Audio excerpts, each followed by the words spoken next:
All right. We are live. It is March 3rd, 2025. We are back for another session of Legend in the Mist.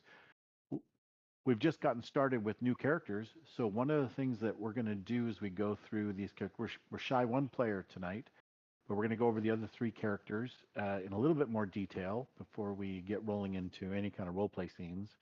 Um, the first thing that we are going to do is I think we'll just go right along our guys here at the bottom here. And let me ask you, we're going to go through your tags and ask you a little bit more about your tags so that our audience and also our other fellow players and your narrator have a really good idea of what are you thinking about your tags so we can kind of follow along.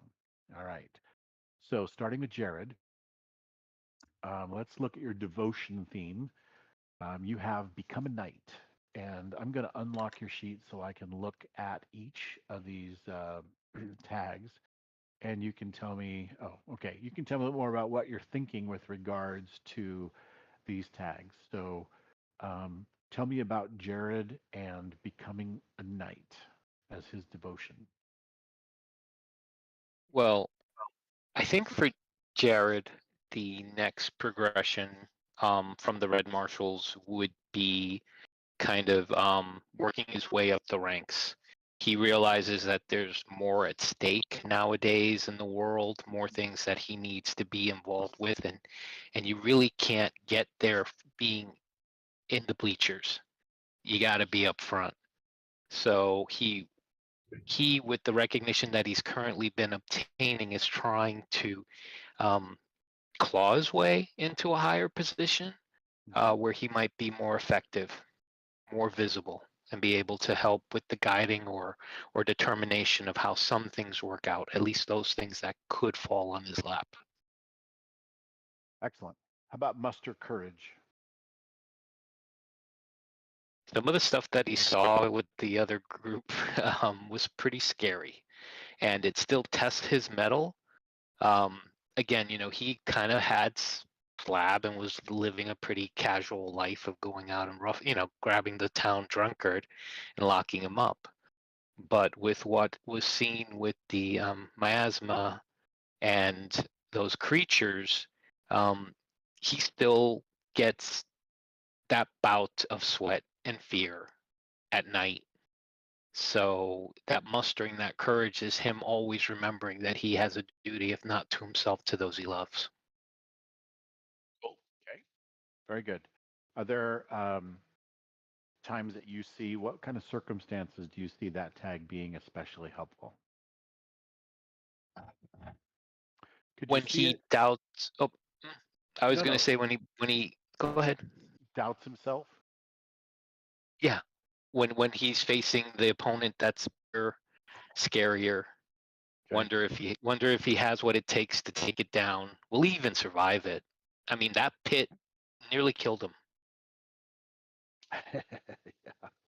Yeah. Do you think this tag might be useful if you're trying to muster courage in others as well, like rally them? Yes, yes. No. Okay. And so I use this as an example before we started streaming. Defend the weak. Who do you see as being the weak?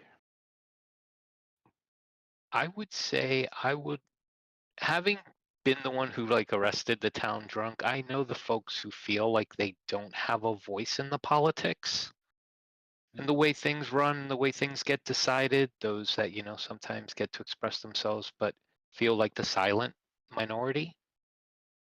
Those who are older or younger or frail or ill, I mean, pretty much anybody smaller than me that can't defend themselves is weak in my eyes.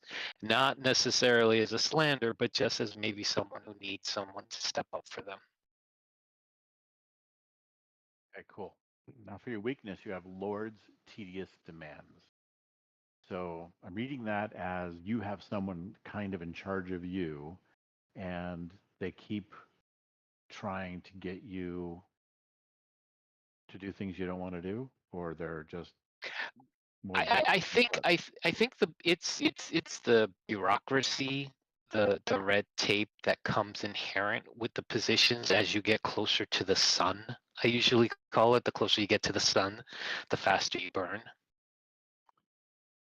Okay, Chris, I get that.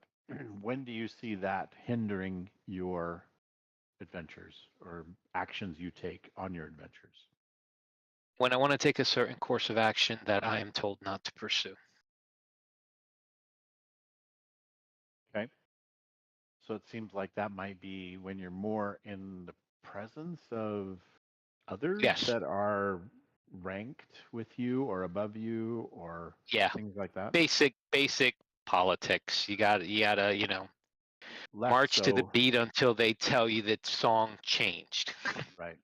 Less so when you're out on your own with just your companion, your Correct. fellowship, Then right? when I'm on the field, I'll be able to have a little bit more leeway and probably finagle my way, which is why I chose courtly speaking, to work my way out of whatever quandary I get into in the courts. But um, leveraging that is it's a dicey game up in the higher tiers. Like I said, the closer you get to the sun, the quicker you burn. Right. So for your past, you've chosen the Forged in War theme kit. So tell me about the Marshall Jared's history in war. Well, I would be really surprised if he wasn't conscripted in some sort of event in the earlier days of them mapping out their territories and getting creatures or local monsters or whatever out of the area that was, determined to be the stuff at the time, even if it was just in servitude to the capital, you know, Hmm. your children of age must go to the capital and serve, and that's where he got his training, and he took to it and decided to become a red marshal in the province. His activities have made its way back to the capital, and they always look for agents to cultivate further, and hence I've been thrusted into some scenarios I hadn't really quite anticipated, and I'm trying to make my way through them. Gotcha. So tell me about the battered shield tag. Probably in one of those earlier outings, when I was a youngin, reckless and foolish, as naivety and youngness will do.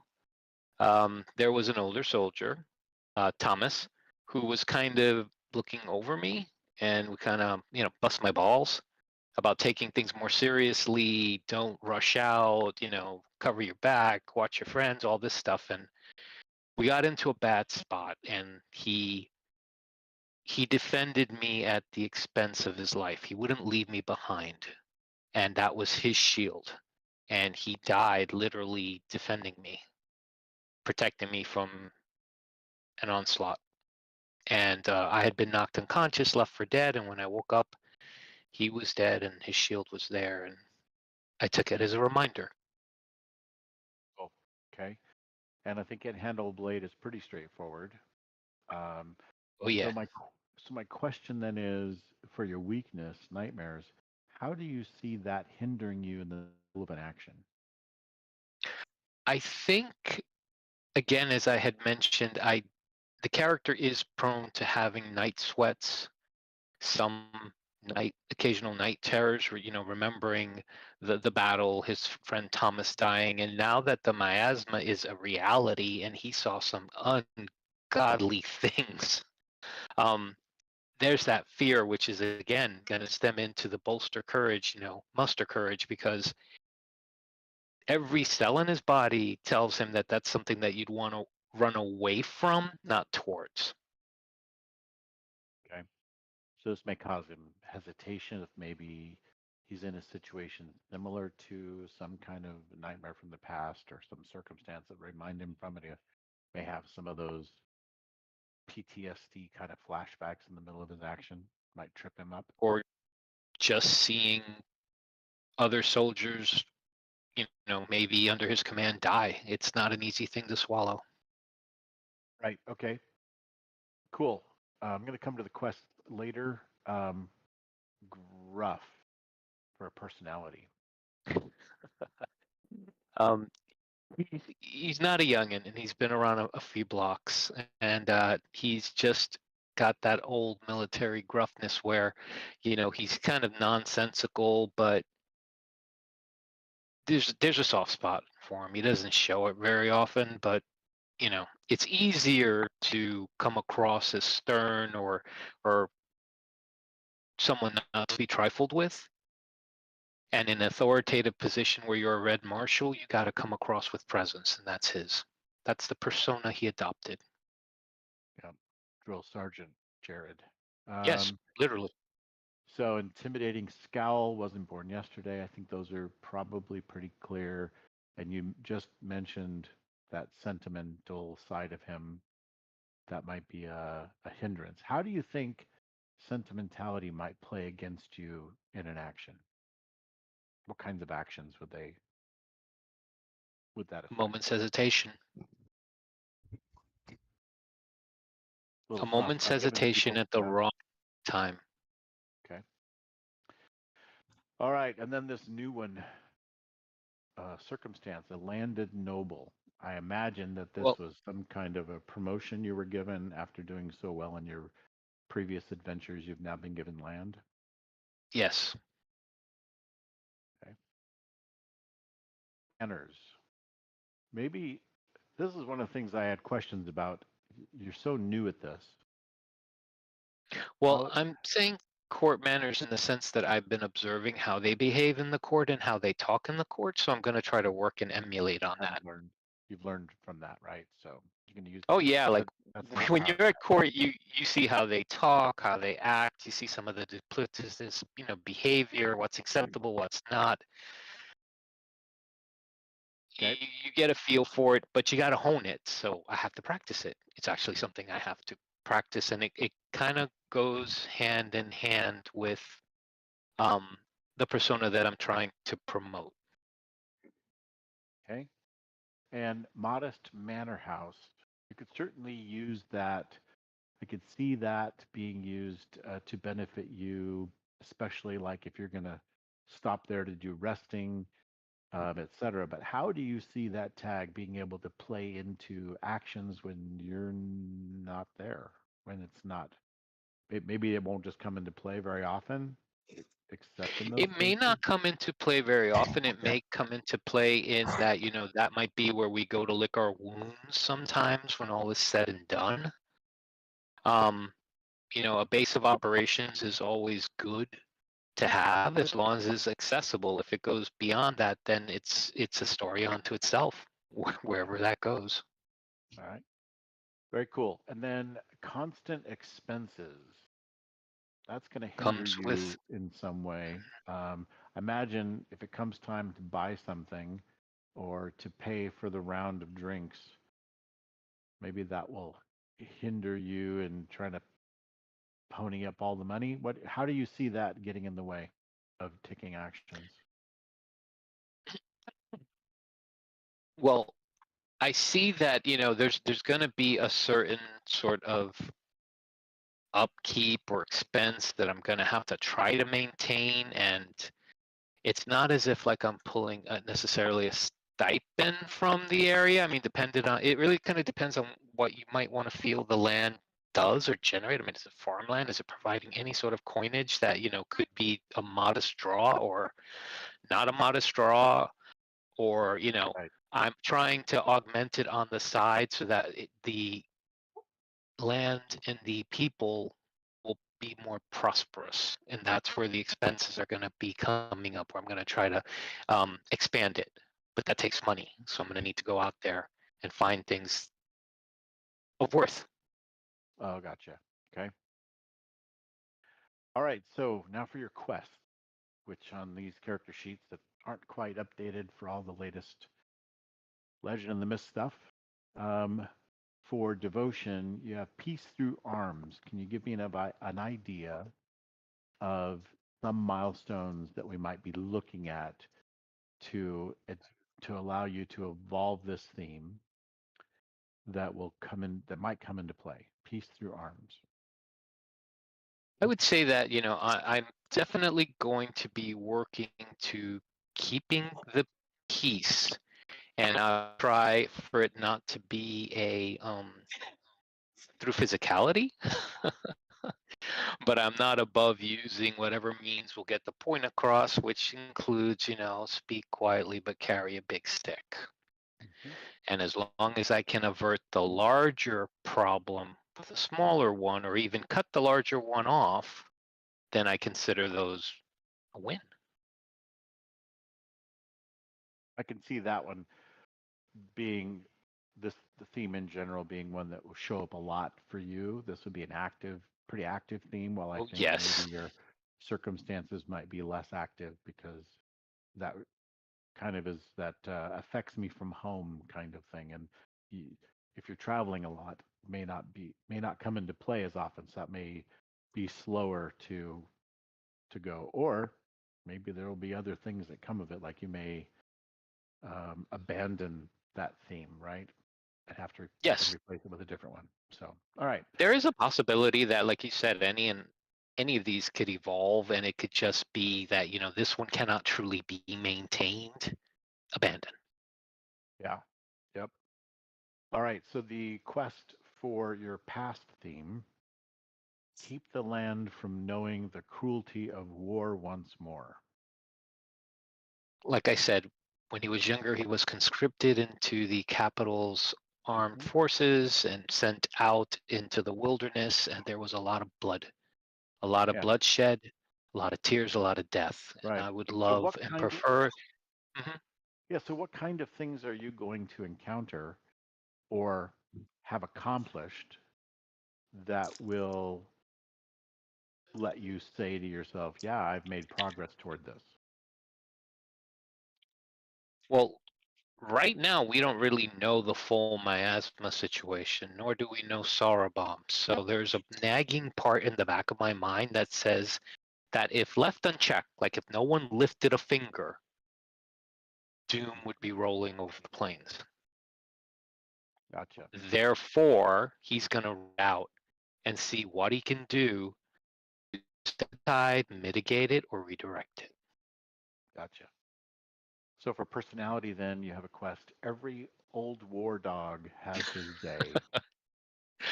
Oh yeah. Well, So like I what are said a some while back, so what does this quest, milestones for that. I mean, how would you accomplish this quest? How would you, what's the word for that? How do you fulfill the quest? How do you succeed at your quest? I guess if you say in battle, any day above ground would be a good one. He considered the day a good day for this old dog when he got out of that pit. That was huge for him. That was a do or die. And that was a day. Hmm. He got away. There may be a day he doesn't, but until that day comes, he's going to press fate and luck as hard as he can.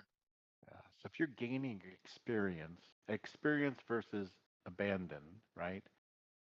Mhm. Um, to evolve your gruff personality, where you have an intimidating scowl and you weren't born yesterday, you have a little bit of a sentimental side to you. How does that quest, or accomplishing that quest, represent the evolution of this theme? I think it's going to be a lot more in the role playing, how effective he is in accomplishing the goals that he's attempting to promote. That's going to be the driving force behind seeing whether his persona is actually evolving. Is he becoming the person that he's projecting, not just the projection? All right, and then out of circumstance, I rewrote your quest kind of by accident. I trashed your theme and re-added it back again because there was an annoying typo. Um, I can't take you anywhere. It was driving me nuts. So I didn't write it back exactly. You can fix that. But basically, it That's was okay. strive to bring honor to House Maximus. So Yes. instantly, we have some insight into your character's last name that we've never seen before. So there Yes. you go. There's your surname. And um, give me some ideas of how, as a landed noble, you will be accomplishing your quest to bring honor to House Maximus? Being that I'm just a recently a titled noble and lowest, I would assume, would be fair. You're a name amongst many of the lower nobles. You're not really a true presence until you make and distinguish yourself, and that only comes through deed, actions, So maybe this would be the success of politics. your household, right? The success of Yes, your estate or whatever we're calling it. Your correct. your Downton Abbey, if you will. How are you Yep. going to make that something that more people are going to take notice? Oh, he is worthy of that land we gave him. We kind of gave him this piece of junk off to the side over here, just, you know, The but way I envisioned it was that they figured that they had, unfortunately, an old baron had passed away, and they had to yeah, figure out what to do with his lands, and they were just like, "Oh well, he's up and coming. Give it to him. Let's see how he I does." I don't want to take care of it. Do you? No. Let's get that guy. Yeah, Right. All right. Cool. Excellent. Mikey wants it. Exactly. All right. So we'll lock that in and great. All right. Let's go to Maya and give Chewbacca a little bit more time to fill in some of his tags if he hasn't yet. All right. So then, Mike, let's talk about your character. You've got, I think, an interesting character.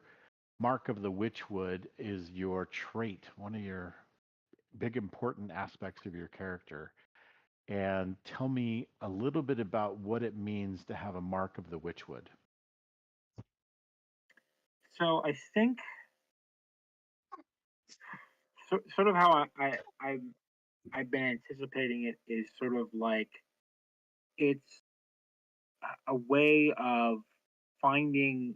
I think especially any sort of like pre-existing or like remnants of old thaumaturgy or sort of like different types of magics. I know that we might not necessarily just sort of stick with that sort of like default or demo level magic, and like almost like sensing it or sniffing it out, and then the sort of the kindled magic tag is supposed to be sort of the follow up of like trying to reach into it, if she can identify it and sort of interact with it, try to bring it to life or bring it back to life, possibly.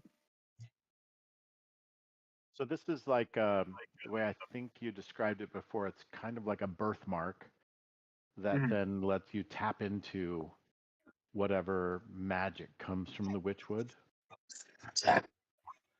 Yes. And does this pass down through women in the family line, or does it not care? It just shows up. Is there a new one? Does it show up like every generation or every other generation, or less often than that? I think it probably shows up in each generation, but I think it's unlikely to be significant, or it's unlikely to be recognized as significant unless you sort of Maya has more opportunity because she is less homebound to sort of like be out in the world and possibly encounter things that are a little unnatural, and that can sort of cultivate her connection to the Witchwood, and sort of wake the mark up in a sense. So it's something that her mother has, but because her mother is pretty, hasn't traveled far outside their home or Maya's former home, it's just kind of a birthmark, and they have a sense that like, oh, this is a heritage, so that's kind of not totally normal and natural to have like an identical birthmark passed down to the generation, but beyond that, it's just kind of like just one of those things. Follow family lines, or does it just kind of jump around? I think it follows family lines. I don't know if maybe it how that might play out per se, but it might have like if this sort of mystery unfolds in the story, possibly there might be a way of sort of seeing Maya follows it back from sort of obscure family back to say outside the Dales or to past greatness. Okay. So Kindle old magic. Is the old magic the actual magic of the Witchwood? Is it related to the old ways, or is it a kind of a separate brand of magic altogether? Um, it would I think it would be largely connected to the well. I was thinking connected to the Witchwood, but I am, I think, building a little bit off the old ways. The implication that this is something that just isn't active in the world, or at least active in the Dales, um, but possibly the Witchwood. Were we to travel there, it actually is. It's not old at all. It's quite active.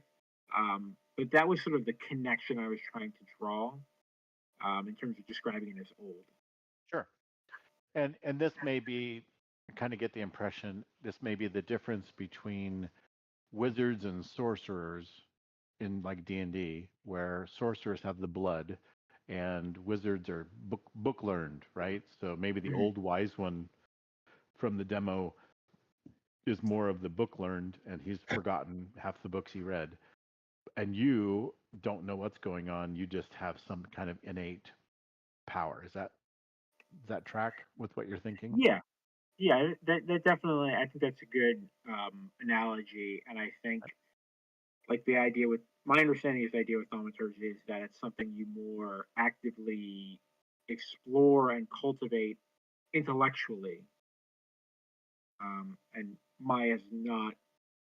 I don't know. I wouldn't say she's dumb per se, but she's not really an intellectual. She kind of just like tries to live experientially. Right. Okay, cool. The next question regarding that then is pathways to nowhere. Tell me what that means.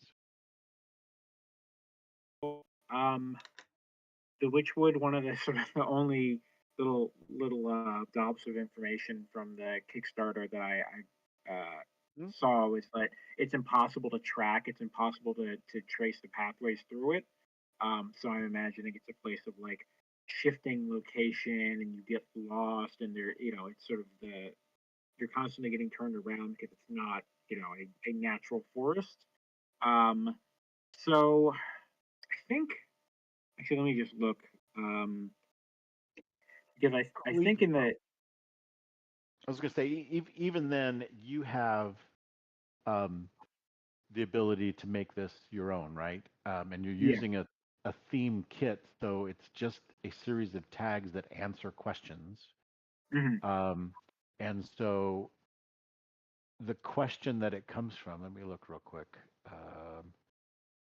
Under trait, we have, oh,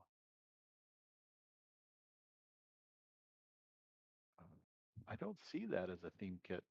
Maybe I missed one. Oh no, I filled out the questions like from the theme book, not from a existing kit. Oh, gotcha. You just didn't use the theme book to do it because I don't see it editable, so I can go look it up. If I try to edit it, it goes, oh wait, there it goes. All right, so let me look. Pathway to nowhere. The question you answered was, how can you perform, show off, or be creative with your trait?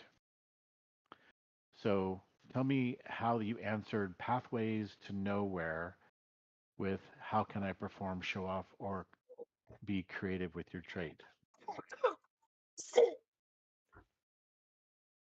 So I think that the kind of the this the what I was thinking in terms of creativity is that it's a way of sort of Maya of sort of like slipping in and out of notice, and possibly slipping in and out of like um, sealed off places. Um, and I'm not. I'm sort of imagining her creating these pathways, but I think it also an equally reasonable way that it might be portrayed is that these are existing pathways she's finding. Okay. All right. So how will you use this tag to benefit an action in just come up with some kind of circumstance that you think this tag would play into?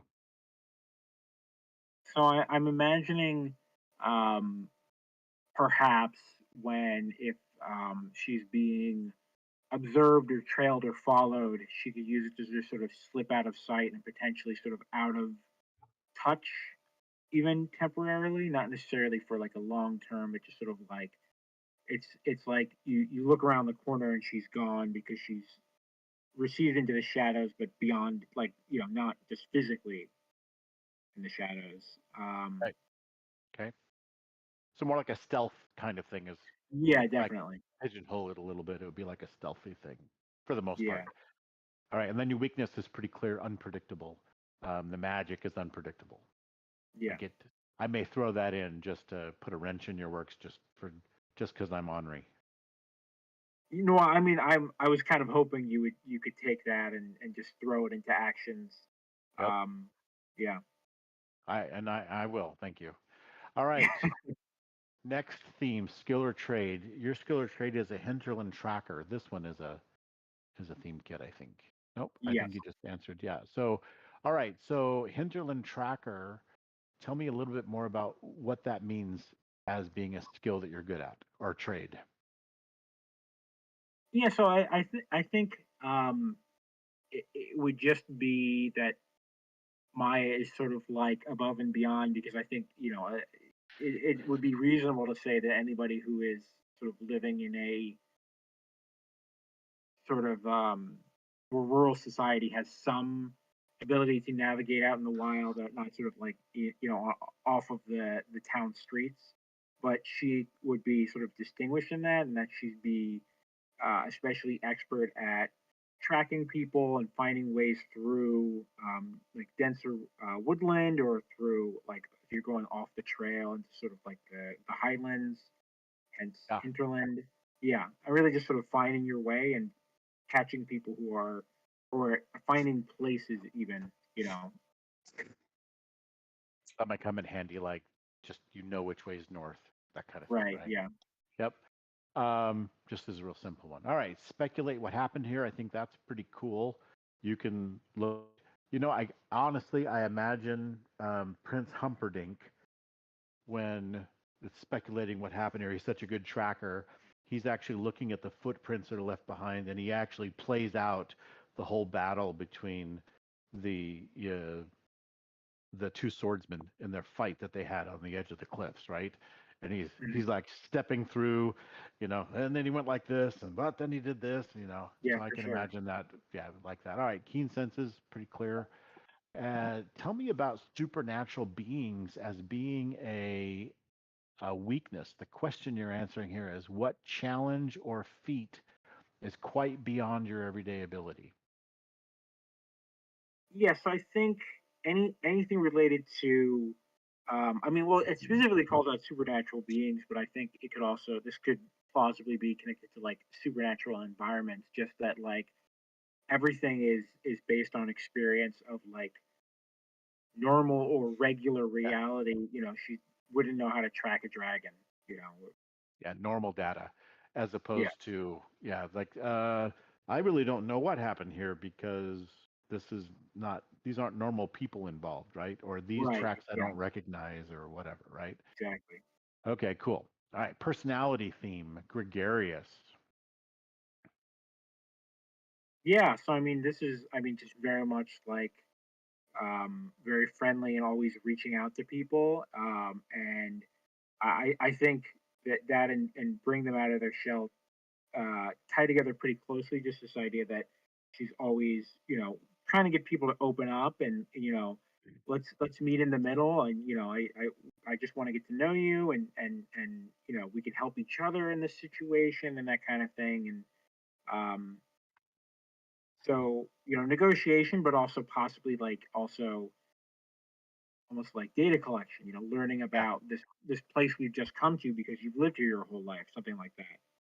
you've learned to like people, and people have learned to like you. So it even helps you get Yeah, out of trouble. I get that too. All right. yeah, And then sometimes a weakness is that you sometimes actually say a little too much. yes. That's pretty clear. All right, good. I think that's a pretty straightforward theme. Hmm. That's good. All right, your possessions theme. You have a longbow that is kind of a signature weapon of yours. Hmm. So obviously hunt prey, and prey is open to interpretation. I like that. And then trick shots. I like that too. you may try to bounce an arrow off something or shoot an arrow through a ring or a gable or something like that. I get that. All right. I think that's pretty clear. All right. And then useless in bad weather. You become useless in bad weather or your boat? I'm kidding.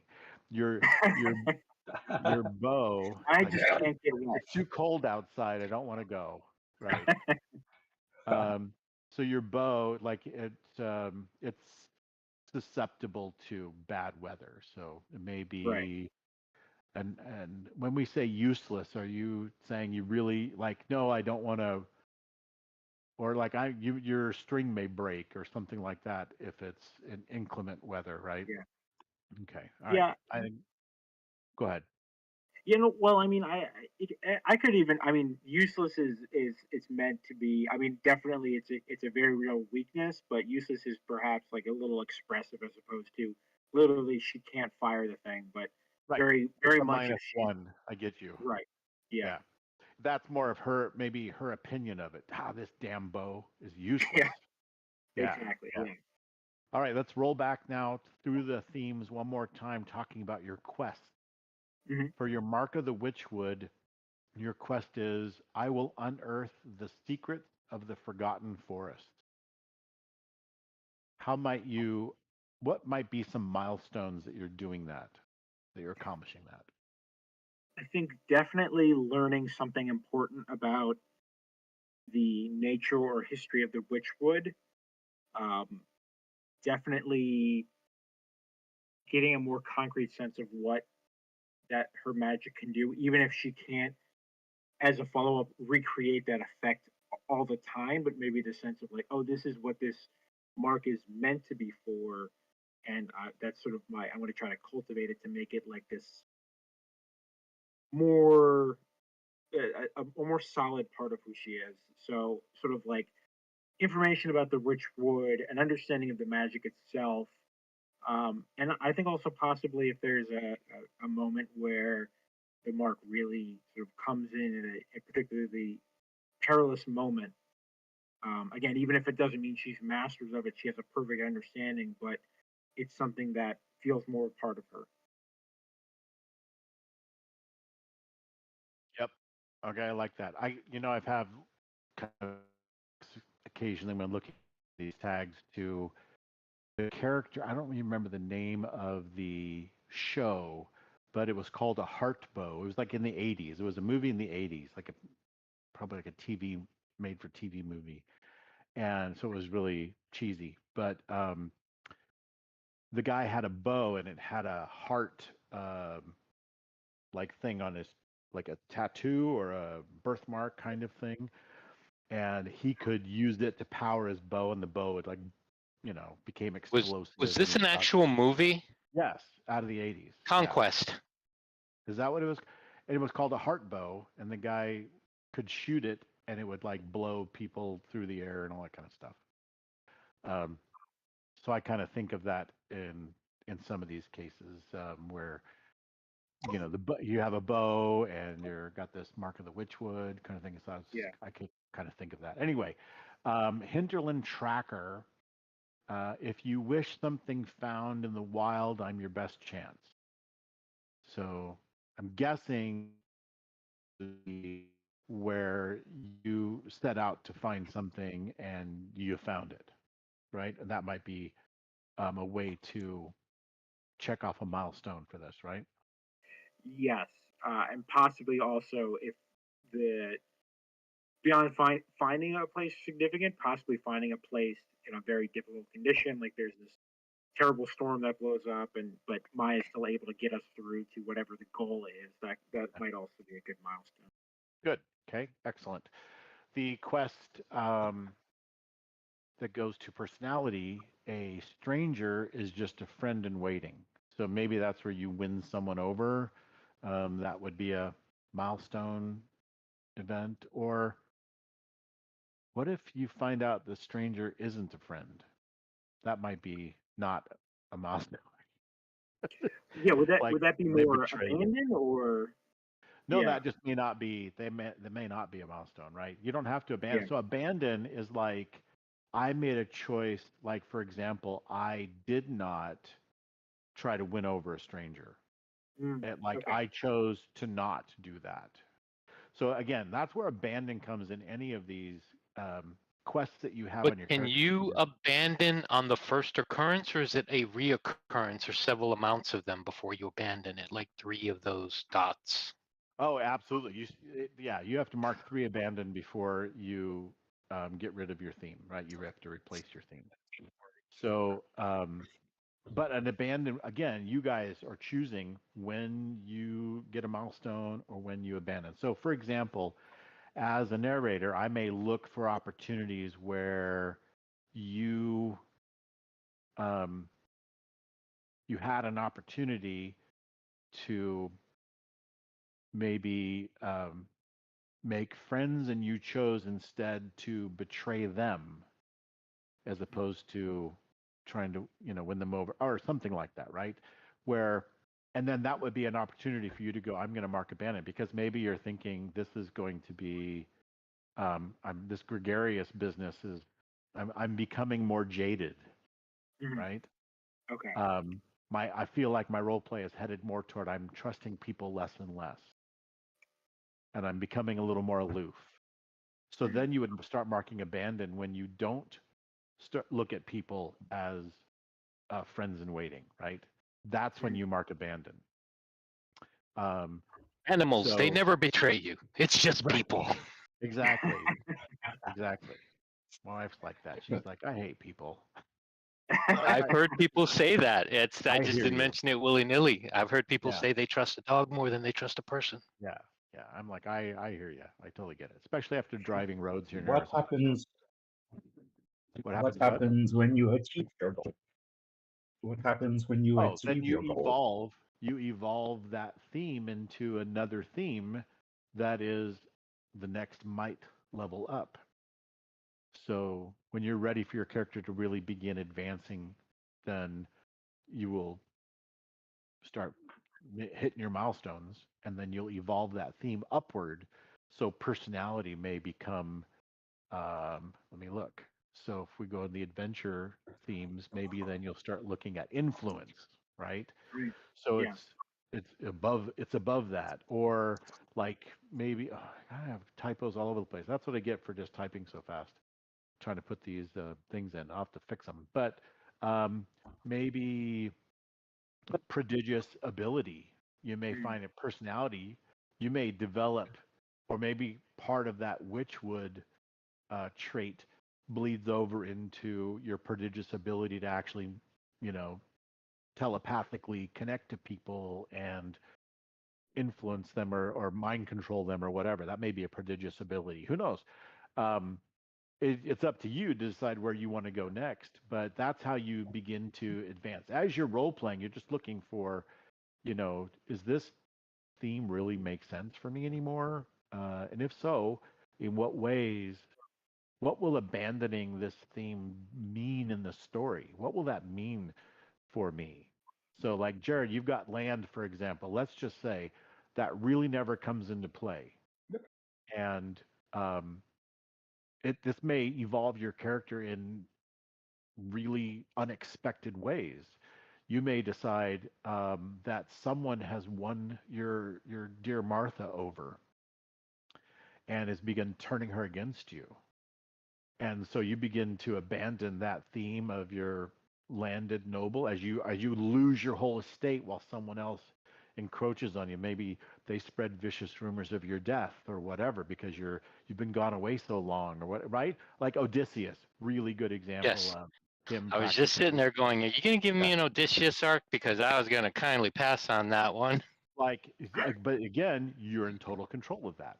So you guys get to. But I'm just saying, when you look at you may want to go, oh, I'm going to advance this to the next level, which is, I don't know, relic or something like. And now I have, not only have I been uh, given lands, but they were mine to begin with, and I just discovered that. As a matter of fact, I'm actually the heir to the throne, whatever, right? So you could go any which way you wanted to go with it and develop this character however you like, right? So these are just this Game of discussion. Thrones time. Game of Thrones. Yeah, this is just a discussion as to what's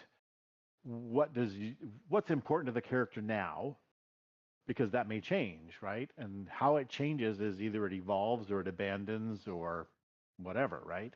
So, or you Yeah, may lean Martha into might it and hate the life of a lady. She might like a simple life, the cottage life that we had. exactly, Anything right? can happen. Who knows, right? So, or maybe there's just some intrigue by your steward or um, some people on your land, or there's other nobles who are encroaching, or maybe they go to battle with you. They find a fence, and whether you meant it or not, and so now That you is have this all other part of tension. that courtly manners, which you got to Exactly. work on. Yep. Because if you look at someone the wrong way, tell someone they look a little frocky. You never Yeah. know. Duel at Or they're 3.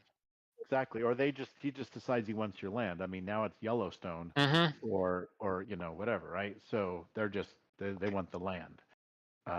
So they start acquiring lands around yours and basically closing you in. Who knows where that can go? That's up to you. And I will work the campaign, or I'll have some kind of story arc in general that will probably have more to do with this whole thing we started with. But you'll have these other subplots, all these things going on as well that you would find interesting or important to your character. All right, so I think those are good. Now, last one here under possession. The quest is aim true, and I really thought it was interesting your initial explanation to me about what this means. That it's not just getting good at a bow, though it could be that, but it's also your philosophy of being honest and true, right? Honest and um, have high fidelity, right, to whatever that may be, right?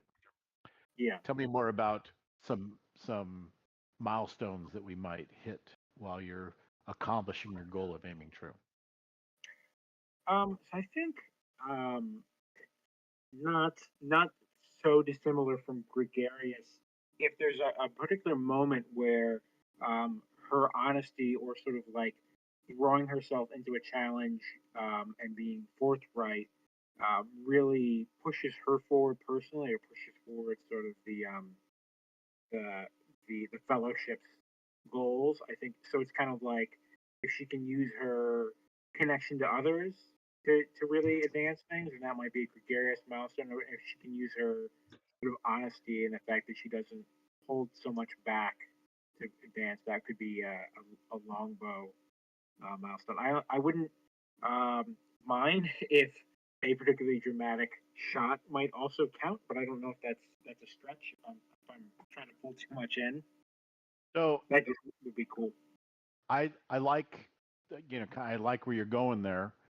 I also want you to keep in mind that this is related to your possession of the Mm, longbow. okay.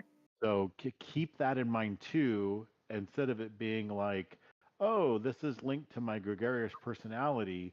It's really linked to your longbow, because that's what is going to either evolve or abandon based on where you choose to go with it. So this quest of aiming true, I'm perfectly fine with it. Like, here's a really good example. I'll be quick. I made a D&D ranger um, 30 years ago. I called him Sharky Dangerthorn, and as I played him as a first level character, I could not hit shit with a bow. And every time I pulled the bow out to try to shoot something with it, I missed, or I rolled a 1 or whatever. And so I really just made him go screw it, and I got rid of the bow. I stopped using a bow altogether, which back in second edition days, that's what rangers did. They used bows. But I used a sword. And I just started, and I was hitting things with swords. I was hitting things with everything but a bow. And so I eventually just got rid of the bow altogether, right? Because like this sucks. And so I made a name for myself as the ranger who didn't use a bow. Um, and that evolved into a whole storyline, which was really a great memory of playing back then. So um, bear in mind that your aim true Could be because you have a great knack for it. It plays well with you. You're good enough at it. You can do trick shots.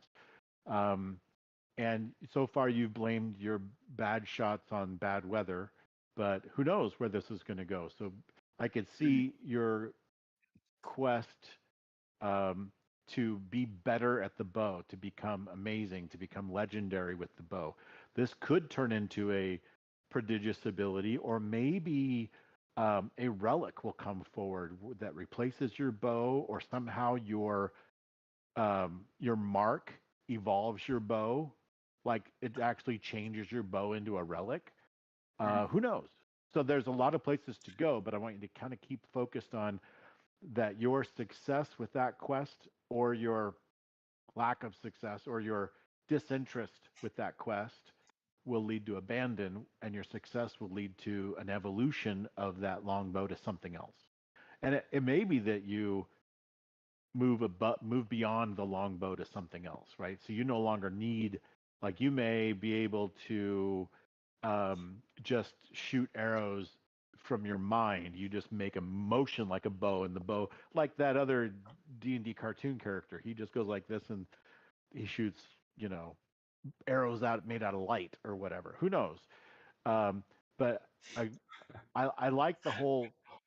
I was just going to suggest the bow of light. Yeah, I mean, you could do that. I'm tuned into you guys. All right.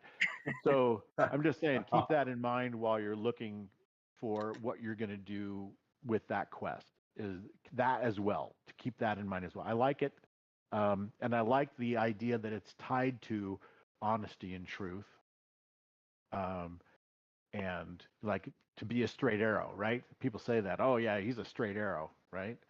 So he hits what he aims at, kind of thing, right?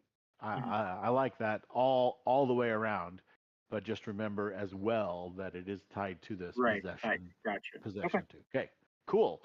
Then let's hit our last character for tonight before we maybe create a couple of role play scenes.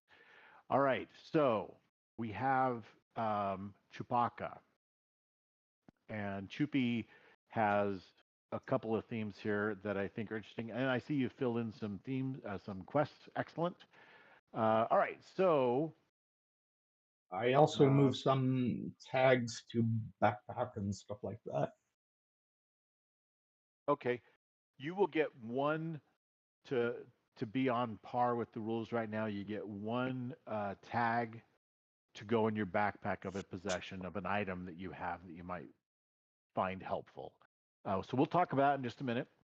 Right now, like for example, Jared has a shining sword, and Maya has a spyglass as the only items in their backpacks right now. So we'll talk about that in just a minute.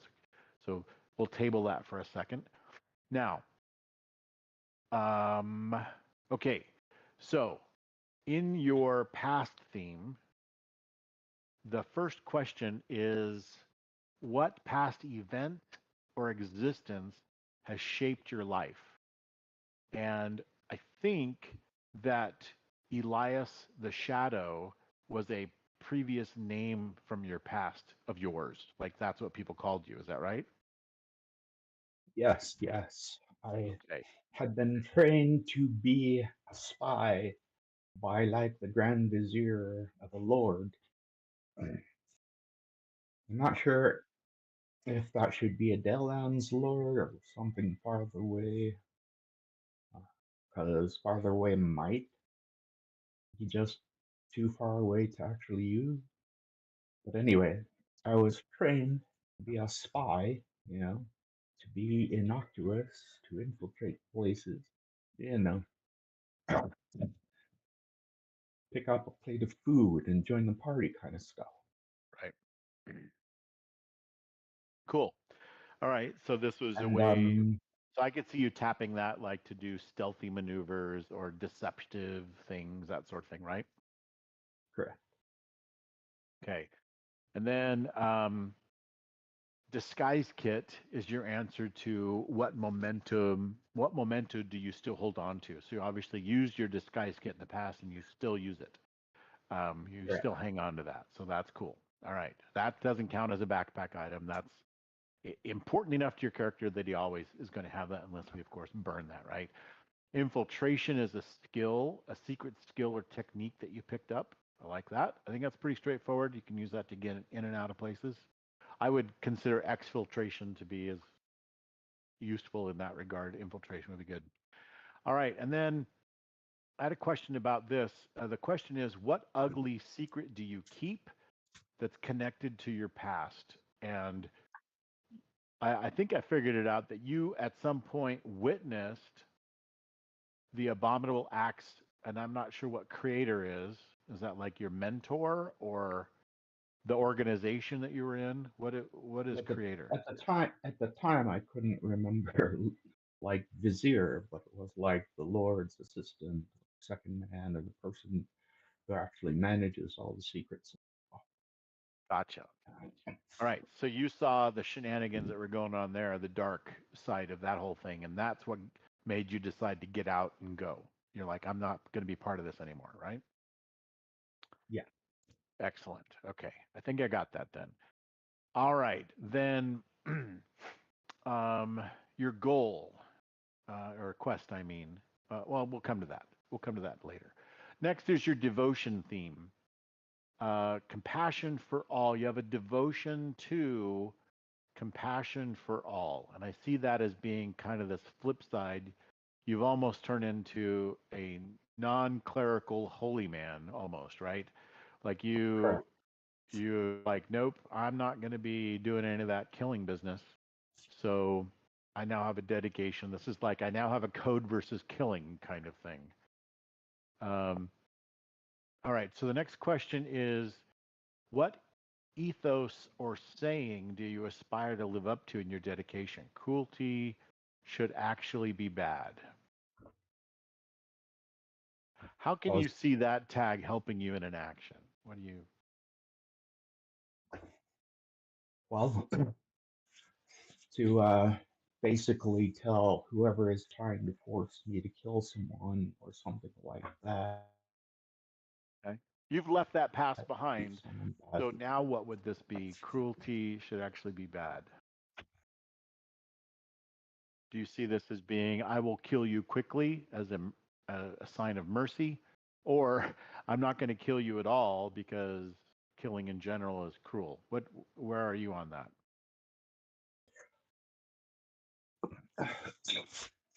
Well, cruelty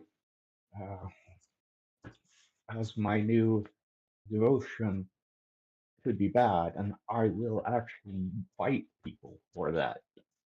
Like, I will use that tag to tell other people who are telling me that I have to be cool or bad. Okay. Would this go to the point of maybe you stroll into a village and there's a guy in the stocks and you would free him from the stocks, even if it means there might be some consequence to doing that when it comes to Madame Gregarious over there trying to make friends with the mayor of the town or something? Well, it's more of a going to the mayor of the town to get him really, Okay. to implore them that his actual crimes are not worthy of what they have charged him with. Things like Good. that. Okay. Like, I maybe get he's been protecting. there for a month or something. Right. Right. Okay. And then I see protecting the weak. I think that's pretty clear. It has to do with compassion, right? Um, so my next question has your weakness. The question for that is, what often threatens the object of your devotion? So remember, the object of your devotion is compassion. So, Well, this was actually in the wrong place. This should be the skill or trade mercenary fighter. Yes. Hates killing weak women, children, and women and old. To be over here on the vote.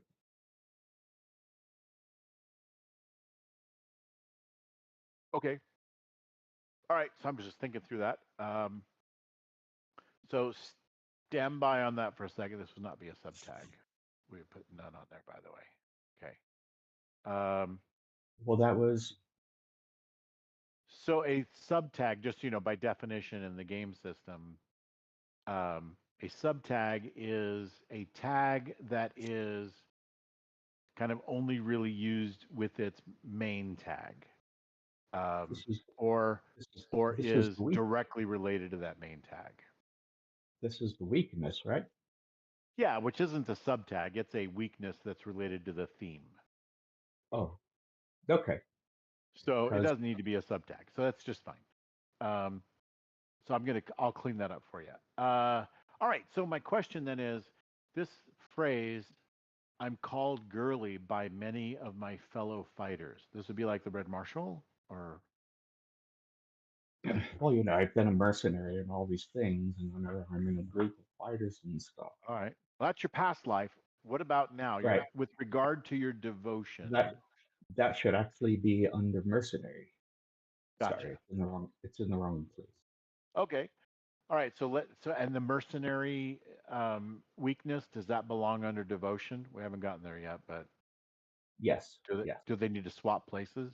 Okay. yes, yes. So then, so let's answer that question again. The question is, what often threatens the object of your devotion? Hates killing the weak, or children, or women, or old, like any vulnerable, right, Yes. population. How does that get in the way of compassion? Because so what I'm looking for here is, I want to be able to tag your weakness in, or you will tag it in your own maneuver that you're trying to do, your own action. How how would we tag that you hate killing the weak, children, women, or old, with regards to compassion for all? You're probably not going to get in that position because you're not going to be No, killing. So what is the no, I, weakness I, then? I have to rethink that. Okay. All right. So we'll come That's back, and that's your homework then. We'll skip those, and you can rethink that weakness tag. But just yeah, and feel free to chat up with me if you have questions about it, or you want to try some ideas or anything, and maybe I can help with some ideas. All right, so let's move on to the next, which is your skill or trade. You're currently like a mercenary fighter, and so I think that is good. I think it's pretty clear. You're a sellsword. Got it. Team tactics. So this is what specific technique within the skill set is your specialty. So you're very good at working with other people and letting them play up their strengths and you play up yours and all that stuff. I think that's pretty okay. clear. Stand fast. What conviction or emotion motivates you to practice your skill? So to be a mercenary fighter, what conviction or emotion motivates you? And that is stand fast, right? Well, Okay. that like it helps me not be overwhelmed by fear and stuff by strange things. Okay. It's like Gotcha. Yep. Steal, steal your heart, sir. You got a right. job to do. Gotcha. Okay. And then we'll skip that weakness skill, just the weakness tag. What challenge or feat is quite beyond your everyday ability? All right. So again, we are looking for, this is beyond what I can do as a mercenary fighter, right? Or what's beyond my ability? If you're going to use that question, you're welcome to use, since you're redoing these a little bit, you can use any other question that you want. So you can look through all the questions and see what might suit you best. All right. Now looking under trait, need for a home. My question to you, sir, is tell me how a need for a home is a trait. I'm I'm with you, but I want to hear some more justification. What does that mean? In other words, just explain to me what that means.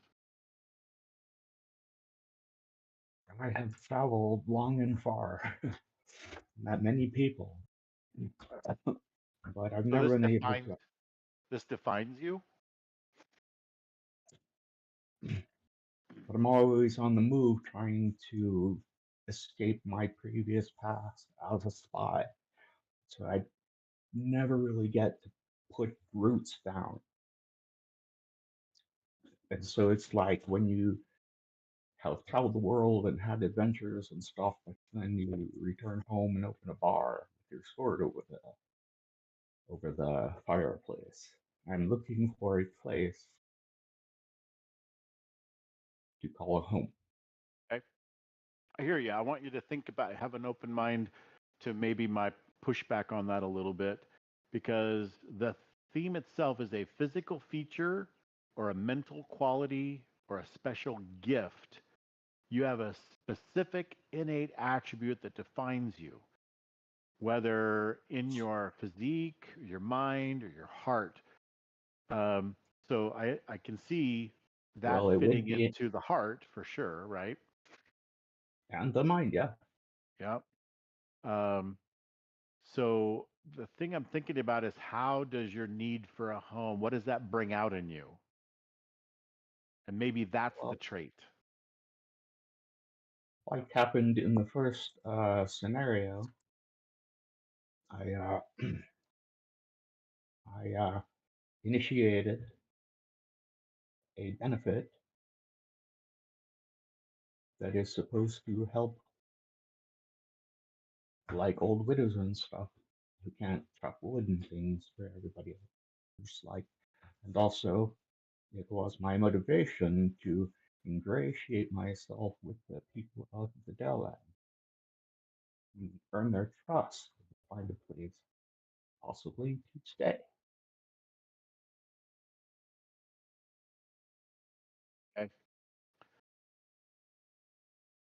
Okay, I'd like to settle into that a little bit more. So let's go through some of your other tags and see if that helps to define, because a need for a home, I just am trying to wrap my brain around that as being a trait. So it says here, for Like I example, said, it's a mental thing and it's a spiritual thing. sure. And so if you get a home, does that just resolve this whole trait? You no longer need a home? Well, yeah, Okay. All right. That's what makes me think it's not really a trait. It's a more like a circumstance. To be homeless is more like a circumstance, like the opposite of being a landed noble. So maybe a different theme book. Like we is could keep some landed of these. is landed noble a trait? No, it is a circumstance. It is a sign of land ownership and wealth. So that's the difference. But the responsibilities that come with owning land, for example. Um, so that's a circumstance. So maybe your circumstance is homeless, right? Or need a home. And Correct. then, but you see what I'm saying? So maybe it's just not really it's just the wrong theme book. The traits all, I mean, the tags all make sense, but not for the trait theme. All right, so let's look at that and see. We may So, need to rework that a little bit to get you really so where you see this character. what kind of theme would that be? Circumstance. It's actually called circumstance. Okay, I'll have to look at that. Yeah, that might be a choice for you, because the circumstance would be like, what circumstance do you find yourself in? You need a home. Questions like, what tools or trappings of your position or station do you carry? What do you carry because you're homeless? Like, I always have my own bedroll or whatever, right? I have. That may be actually a Well, better theme in book my for back what you. in my backpack, I have enough food and gear for the journey. So, There you go. So that would be a tag that goes up inside the circumstance. Maybe that's where there's just a misalignment of what your thinking is in a trait. Instead of being a trait, it's a circumstance. That makes sense to me. That was probably where I was going. I don't understand what you're after, because I don't have a problem with what you're after. I have a problem with maybe just it how you went about it. And it's like, oh, maybe it's just the wrong theme. Now that we're talking about it, I'm like, oh, maybe it's just the wrong theme. All right. So how is this trait helping you keep safe?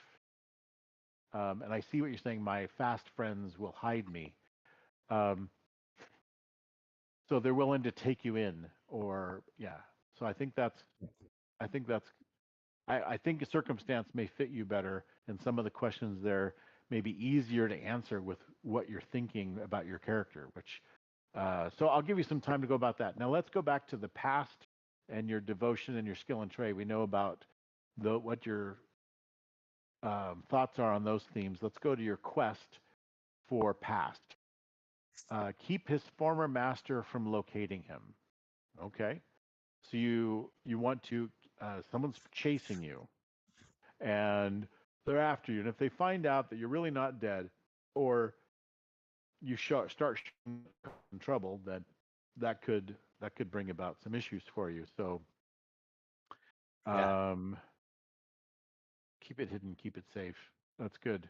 Something along those lines. You don't want people to find out where you're at. Okay, so I get that. What are some ways that you might hit milestones toward that, where that you can actually accomplish this?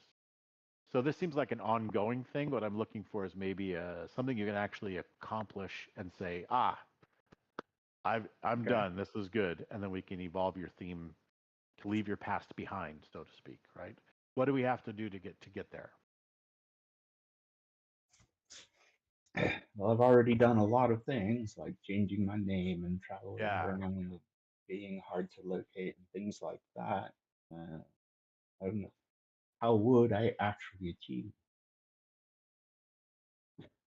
that's the question I'm asking you, because a quest that you create would be something that you can see your character accomplishing somewhere down the road.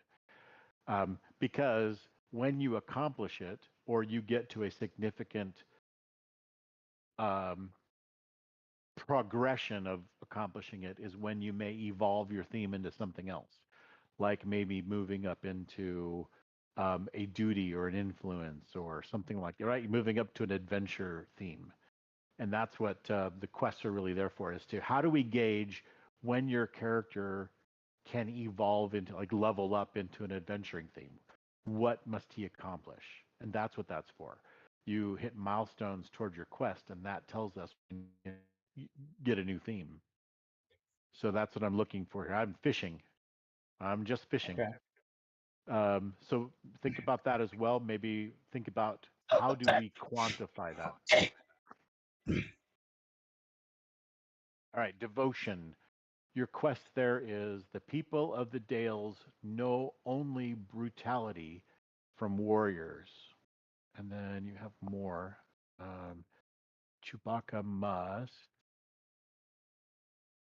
prove Right. prove their honor through actions rather than threats. Again, the same kind of thing as this is a goal, this is a quest. What is your quest? What is your favorite color? Um, and we're trying to get to how can you say I've What's accomplished this? achievable? Yeah, exactly. What are the things that you can accomplish that have to do with compassion for Yeah. all, How for about example? Chewbacca will prove his honor through his actions rather than threats? How do you do that? When people accept that I have honor and I will not uh, break that, or Okay. But if they don't know you and they don't know your past, how will they do that? I'm playing hardball with you because I'm hoping it just helps stretch and identify what it is that we're trying to really accomplish here. That's all. Not picking on you. I'm just stretching you a little bit into thinking, well, how will we know you've done it? How will we know you're on your way to doing it? That makes sense? yes, Yeah. So think about that. We'll revisit this again. You and I can talk, chat back and forth, or get on a call sometime before next session and do that. So none of these are going to play in a whole lot tonight. So we're just really going to get into the point of where are we on that? All right. Um, and then knock them out. So mercenary fighter, your quest, this says knock them out, try to not kill, yeah. That's I guess. protect because of What empathy. So what can again, I probably the what same can I achieve? What is it Yeah, what's achievable? achievable that you can say, check that off the list. I did that. Right? It's your bucket list toward, you know, leveling up from mercenary fighter. What do you do? What do you need to accomplish so that you can level up from your current mercenary fighter status? Status. That's what I'm looking for. All right. Okay. So, all right. I think that's it. And then you've got, I think if you rearrange your trait theme to a circumstance theme, that may fit better and your tags will settle in. You'll get the same feel from your tags and it will settle in a little bit into more of like what you're thinking. Cool. All right. Very good. Any questions or comments from the other players about any of your characters? No. It's a bit of a learning curve just to adjust the mindset, but you know, It is. it's just gonna happen through gameplay organically. We'll make mistakes and learn. Yep, for sure, for sure.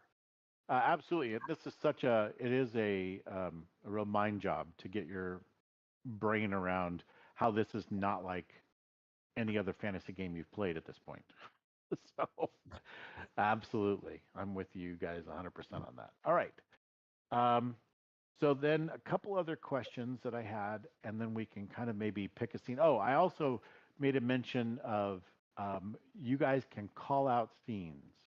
And this would be another very different way from the role play style of a lot of role playing games that leans maybe more into improv theater than typical gamey role playing games where everything is kind of linear. And I still encounter it with my D&D campaign where players are waiting for the next thing that's going to happen, right? It's always this happened, so then this happens. And this happens, so then this happens. And everything is cause and effect. So what they did here is led them to now we need to travel to this town and go talk to this person, right? So they have a little quest they have to do now to go talk to this head of the shrine of this other town. And so then they're like, okay. And then what they want to do is they want to like decide if they want to buy anything new. Let's get some potions. Let's stock up. Da da da da. And then we spend a half hour on that. And then it's like, all right, then we leave. And they don't want to go, okay, you arrive in the next village. They want to know what happened on day 1, and then on day 2, and then on day 3. And it's like, let's roll for random encounters, or let's do this, or let's do that. As they travel up the road, well, what happens if we see here? What is that like? And they want to know each minute of the day what happened. And in theaters or even any other kind of media, whether you're reading a book, a story in a book, or you're watching a movie, they do not do that, do they? They skip over the stuff and they just go to the next interesting moment, whatever that may be. It could be a week later, it could be an hour later, but it has to do with the conversation with the mayor. And then the scene cuts and they're now talking to the mayor. Or you get a swipe and now we're no longer on Tatooine. We're now on, in a spaceship flying through space, right? It just cuts to the next scene. So that's another thing that works well in games like this, especially when it's you want to explore something with one of the other people in this list, and you want to have, like, I want to have a scene with Chewbacca, and I want to find out what they think about this, or I want to learn something more about their past because it seemed like I picked up on something interesting that happened last scene that I want to kind of dig into a little bit. And then you would say, okay, so I'd like to have a scene with so-and-so. And then you actually then begin the scene. Once we make sure that we're ready to go to the new scene, then we go to the new scene and it's you set like I may set the stage of what's going on or where you're at or whatever.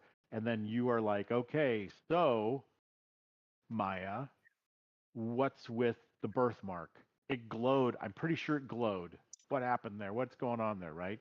very similar to some of the things that you were doing with the Wise One, or different things you discovered in the last adventures we did with the previous fellowship. You can call for a scene. You can also call for a scene with the mayor. I want to go see the mayor, and we may just say we're cutting to the mayor's whatever office area, his little the town, uh, whatever it's called, and you're gonna go stop in there and see him. All right, so you're sitting in the mayor's thing. He's invited you, and you're talking, and action. Now what? Right? And so now you begin talking. Well, Mayor, what I want to know is, and we can just skip from scene to scene. If there's nothing important that needs to happen between the scene you're ending and the next scene, we just call scenes and we do the next thing. We don't need to do the Indiana Jones, line flying across the United States to get to the next spot, or we're flying down to Brazil. And everything that happens on the plane between here and there.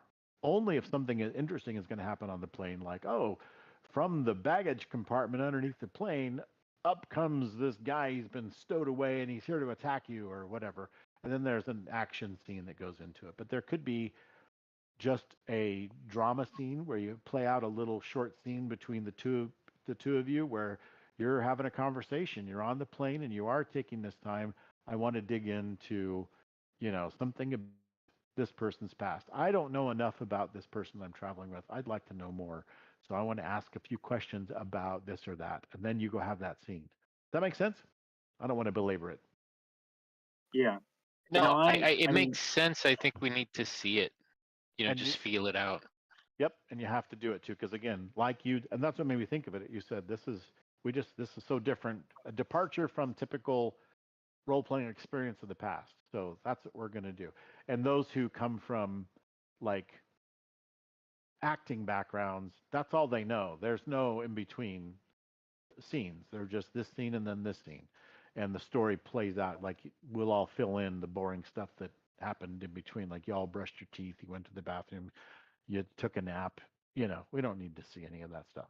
So, all right. So, I have a question. In the Dales, we weren't sure where we were, so I just chose Fairpoint as the place where we were. It doesn't have to be there, especially in light of the fact that there is a landed baron who might have some land somewhere, and I don't know where that is, and maybe you're not prepared to say where that is, but we could be there. But we need to start filling in some of the scenery that makes sense for where you guys really are and where we want to go from there. So I'm going to start with Jared, because that makes the most sense to me as to where, like, he might be the anchor point for now, as to your next bit of adventuring. So maybe you have some land outside of a particular village. Maybe the village falls within your responsibility, but you've got, it's not like you're in charge of, but they may be your charges, if you know what I'm saying, right? You're kind of responsible for keeping some of them employed, or making sure that the cattle get from one place to the other, so that, now these are just responsibilities that are boring as all heck for an adventurer, but that's in your cards for working up the ladder. It's in my wheelhouse. Yeah. Yep. You got to work up the ladders. You got to deal with some of that dumb stuff. I believe you even put that on your character sheet, right? But you have to do some of that dumb stuff, like Lord's tedious demands, and listening to people constant squabble about expenses. whose cow is Yep. eating what grass and all that crap. Exactly. His cat pooped in my backyard, right? And you got to deal with some of that.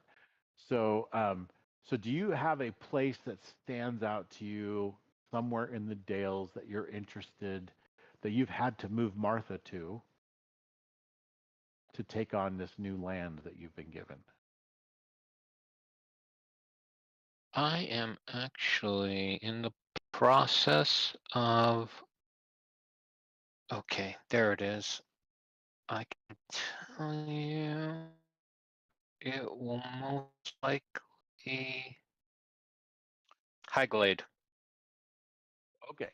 We're outskirts not of too far Highglade. off. You're in the middle of Highglade. All right. So I'm No, going to that's why ask. I got off a Fairpoint. Yeah. Okay.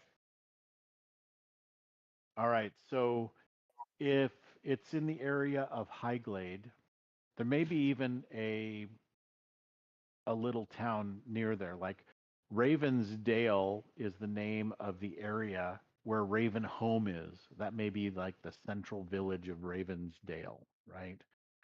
Um, so with Highglade, you can.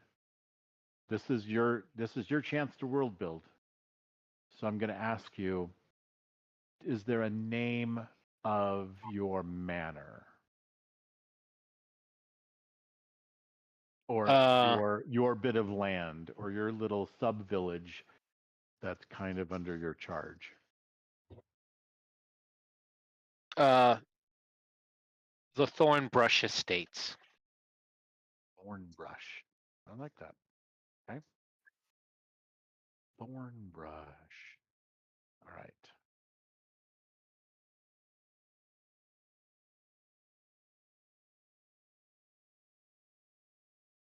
And so we will just call it Thornbrush and all the lands around it.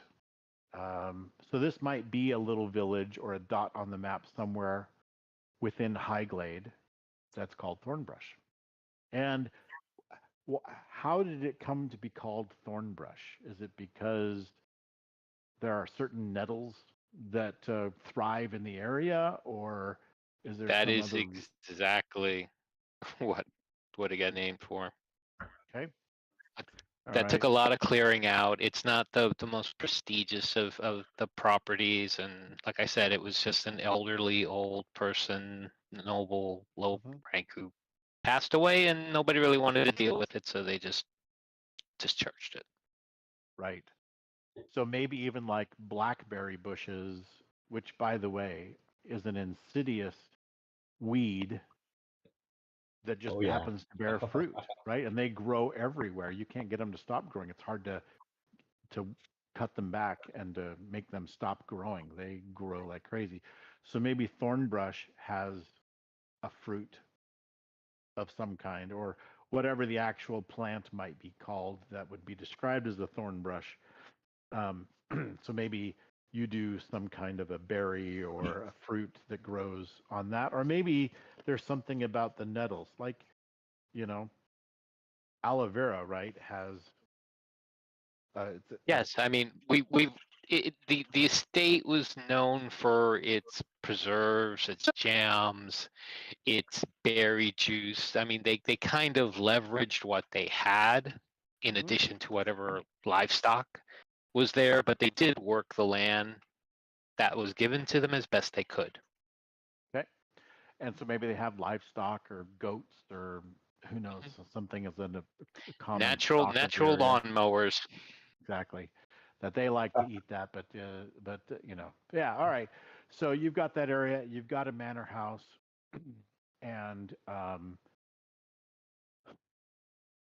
so this is new to you. You've moved Martha from Ravenholm up into the Highglade area to Thornbrush, and so you have. I'm not going to make you fill out all the NPCs and give me the layout of the village or anything like that. You can do as much of that as you like, and I will play right along with it. But I will go ahead and um, make any and all of that for you. It's going to be as much of a discovery for your character either way, whoever makes it, and comes up with some of the details of that area. But I'm going to be traipsing you all around, probably all around the Dales anyway. So um, just wanted to establish where that is. So it's in Highglade area.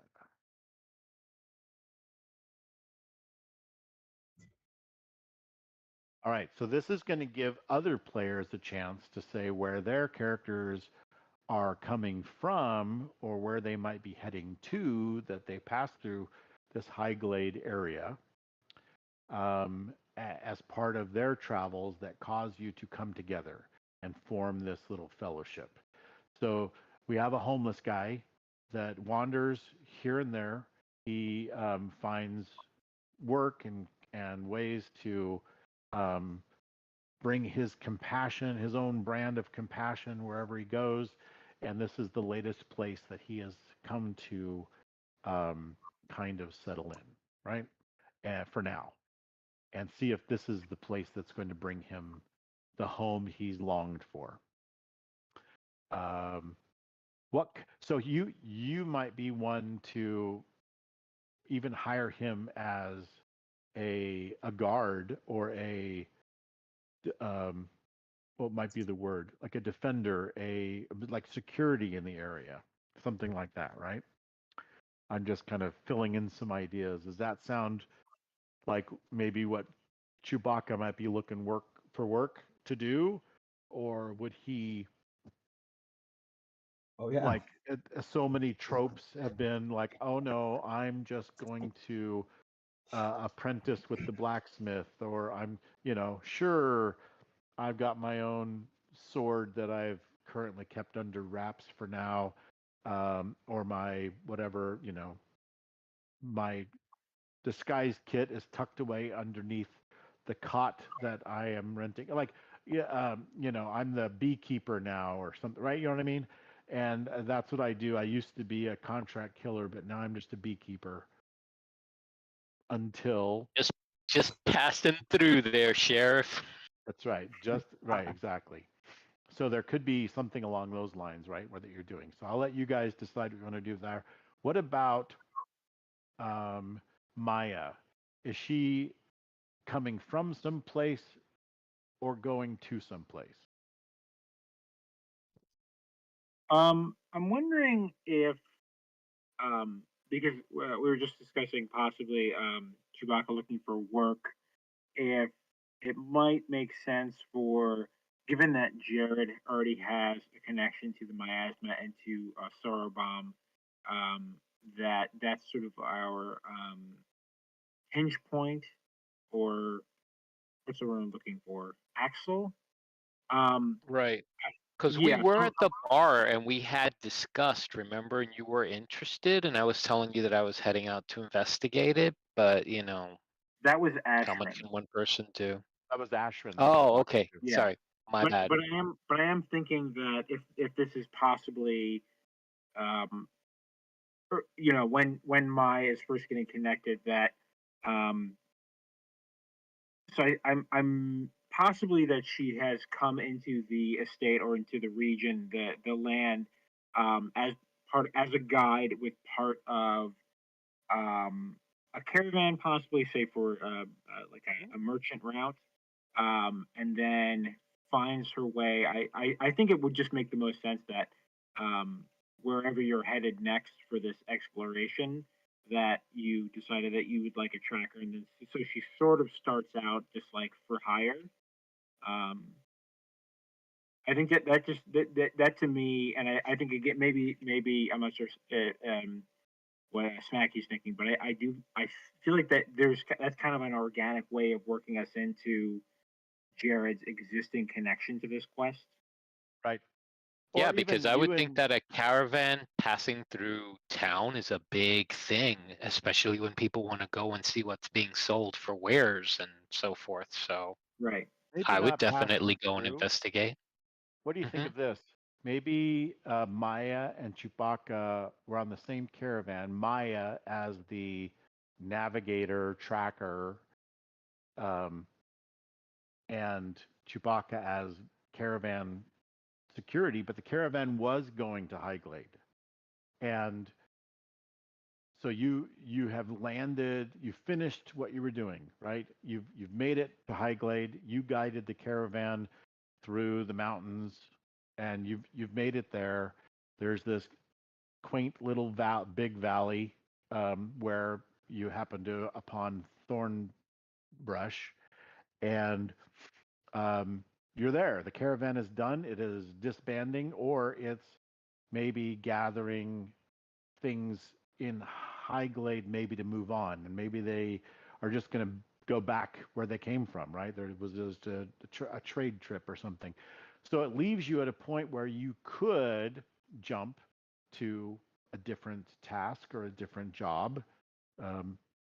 Maybe the caravan's just done. Maybe it was a one-way caravan, and now you're like, oh, okay, so I got here, and now the job's done, got paid, all good, and now I'm looking for the next bit of work. Maybe waiting for the next caravan to leave Highglade, so I'm going to stay here for a season and do whatever. And so that was where you kind of all come into knowing each other. You and Chewbacca then would know each other from the trip, where maybe it was from Barleytown or Milk Rest or somewhere to the west, and you're moved to Highglade, and now you both find yourselves looking for, you know, something else to do while you're waiting for the next big trip, like the next caravan that leaves. And that may be a few months or something, right? And so while you're here, you learn there's a new landlord. Okay, so now what? All right, well, you go check it out. What's he doing? Maybe there's some mining that goes on here too, or maybe there's some, you know, who knows, right? That's the world building that we can still do. So, but as far as bringing you together, does that seem reasonable? You want to adjust any of that, or, you know, like it kind of meshes with what you were saying. But what I wanted to do is make sure there wasn't a reason for you to quickly just keep going. And now you had to make a decision. Do I keep going on this? We Well, just stopped here for a while, I'm but we're leaving on Monday. I'm looking for a home. Right. So you've taken the caravan. That was your job that got you. That was a free trip with a few coin in your pocket when you're done, right? I've been bouncing around the Dalelands for a while. Okay. Have we established that probably Chewbacca is the only city boy that is here, right? It seems like in order to be part of this spy organization, it would require more civilization. That's what I'm thinking. Does Oh yeah, that jive with what you're so now you're out in the boonies, because that's the best way to stay low, right? Is to, you know, if you've got bad blood in the city, then you head out to, you know, the rural parts and see what you do with a life out there, so that you're not being hunted all the time. And so you've joined this caravan train and gotten to know people, because you're all about helping people out. And maybe you know, one of your compassion aspects of your character is that you also, you know, help take care of any wounded, or you know how to fix a broken wagon wheel, or, you know, so you're always just trying to help people out. You're just being nice to everybody and making sure that, you know, you are getting in the middle of arguments and trying to, hey, let's everybody just calm down here, you know, and we can work it out and all that stuff, to the point where you are now, you know, you've certainly caught the eye of the gregarious one who wants to make friends with everybody, and you're definitely a stranger. She can is just a future friend, so you become friends, and by the time you make it to Highglade, you know, you've decided, well, what are we going to do next, and maybe we'll find something around these parts, right? right. We're all good with that? I think that's good. Yeah, Sure. All right. that seems reasonable. Okay. So you've got some mountains that surround Highglade, and it apparently is kind of up in the altitudes a bit, hence the name High. And a glade would be what, foresty areas? A high glade? That makes sense to me. Like people didn't, you know, come up with cryptic names for things. They just named it what it was. So so Jared, let's why don't we have a scene in the town where the caravan has just come in, and you are having a discussion with the caravan leader to see what you can do to meet some of the needs that you have. Just throwing it out there. Yep. So as I go to the caravan, it's been a while since I've seen Obadiah, and I ask him how his journey was. It was good to see him. Obadiah. Okay. Good to see him. How's his family? Any problems? Any news? Welcome. Come. Let's have a drink. He says, yeah, we had a bit of a tussle with some, ne'er-do-wells, like a few days back. They thought they were going to have a bit of a way with our caravan. And How did you fare? Were you with oh, men at arms? Did you have guards? we did. Yeah, I'll tell you what, that there's just a nice old fella, seems so mild-mannered, like you wouldn't expect him to be so good with a sword, but when shove came to shove harder, he certainly took it to him, along with that that guide that we had. Boy, she's a natural with that bow. She got right up on top of, and he points to the top of his little wagon. That's kind of this covered wagon. It's all wooded on the sides and everything. It has a roof and all that stuff. That's basically his home. And he says she got up on top of that thing and just started putting holes in people. Boy, I tell you, these guys, they beat feet as faster than anything I've ever seen when those guys all stepped in and started to take it to them. Pretty amazing. Well, you always had a good eye for wares and people, so I'll take it on your face that they're good folks. You got some nice people reporting to you, and hopefully they'll stay in your gainful employment. Well, I was planning on staying here for a bit. It's getting to be that season where traveling up at these altitudes is not so great. So Yeah, I know. we're going to wait out the cold season, and then I'll have my feelers out with other travelers until we get a place. You vouch for them though, right? I mean, I could always use good hands. They're good, yeah. right? Yeah, that guy, what's his name? Chewbacca. He's definitely handy, not just with a sword, man. He's actually pretty good with, just good with his hands in general. He's done some things with the caravan. You want to meet him? Yeah, I could yeah. probably. If You got something that for would them be to do while we're that here? would be good. I'm pretty sure they didn't have any other major plans. We've got some other people, like the guy that has all the animals. I think he's going to take them on. Come on down out of the mountains to the east. He's going to probably take them down to pasture or something, and kind of spend the colder months down there where it's not quite so bad. And he'll probably bring them back up. That would be right night. All right. So he calls the two of you over, and he says, "This here's Maya. She's a dead eye shot with that thing. Almost started calling her Bullseye, but I didn't think she'd take kindly to those animal body part references. So but then there's this Chewbacca here. This is Chewbacca. Hey guys, this is Marshall. Are you still a Marshal, Jared? I guess I would have to be a baron on the territory. Okay. Well, this is a Baron. Baron Jared. Baron. Wait, what did you say your house was? Maximus? Baron Maximus. Yeah. So yeah, here's these two.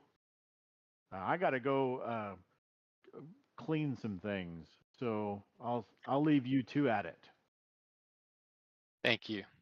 Best to your family when you see them, and stop by. We can always have a drink, reminisce. It is a pleasure to meet you both. Obadiah I bow. spoke very highly of you. I bow to Marshal Um, Jared and wish him a wonderful day. Thank you, and welcome to Thornbrush. I make a overtly exaggerated move to show, you know, avail yourself of the area, territory, make yourselves at home.